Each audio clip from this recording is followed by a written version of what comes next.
One was hoping that in this COP, they would agree and they would pledge a good amount of money.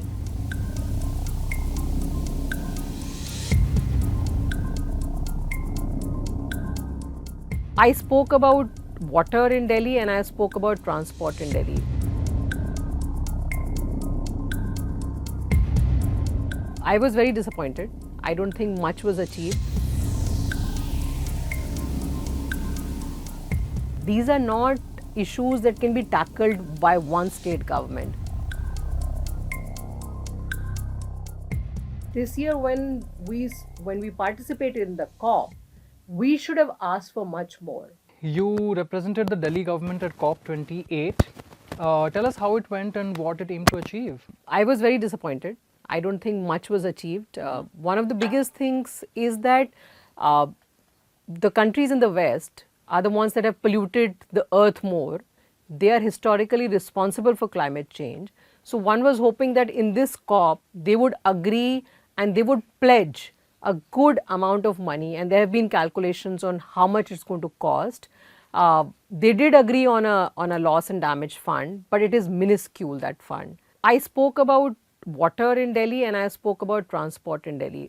There was a lot of conversation around how the world is urbanizing and how more and more people are going to live in cities, which is a reality in India and the world over. And then if such a huge population is going to live in cities, how do we make our cities climate friendly? Decarbonizing of cities, decarbonizing of transport was one big issue that was discussed. And there was a lot of conversation about public transport and how do we make public transport affordable, accessible. So everybody was very surprised to hear that public transport for women in Delhi is free. Give us a few key highlights of the Delhi governance model. So in Delhi, if we look at climate of Delhi, transport becomes a big factor impacting the climate of Delhi. So our focus is on A, increasing public transport, B, making public transport safe and reliable and affordable, and C, electrification of public transport. The other thing that I spoke about is that how cities and for example Delhi, we get around 300,000 immigrants every year, and a lot of these immigrants are climate induced immigrants. For example, if there is flood in Uttarakhand, for example there is cyclone in Orissa, or agriculture productivity goes down, then a lot of these people move to cities to look for work. So cities in future will need a lot of funds to be able to build the infrastructure to cater to these climate induced refugees, if you agree, if I could use that word. Do you think the Delhi government is doing as much as it should for tackling climate change and environmental issues in the national capital?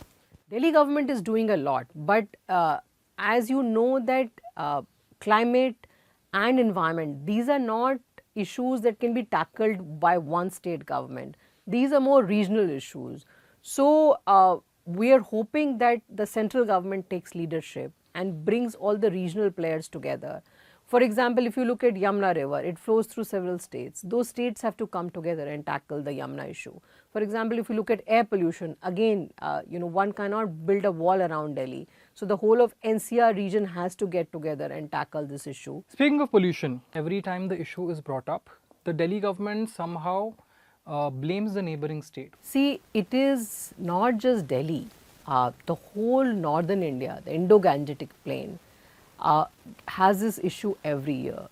And it is all the state governments need to come together and they need to solve this issue. And who will bring the state governments together? It's only the central government that can bring everybody together. Because of all the steps that we've taken in Delhi, Delhi's own contribution to air pollution has gone down by 30%. But now if we want to improve it further, we have to bring all the state governments together. We have to give targets to every state. We have to tell Haryana, these are the 5 things you have to do. And every year the Supreme Court and the Central Air Quality Commission, they give out these orders. But it is only Delhi that follows the orders. Why does the deadline to clean Yamuna by the Delhi government keep extending? See, again with the Yamuna problem, what has happened is that all the states through which Yamuna flows, there are states that are polluting the Yamuna. All of those states again have to come together it has to be a regional project to clean the Yamuna. It is not just the Delhi government that can clean Yamuna on its own. Key environmental challenges that the Delhi government is prioritizing right now.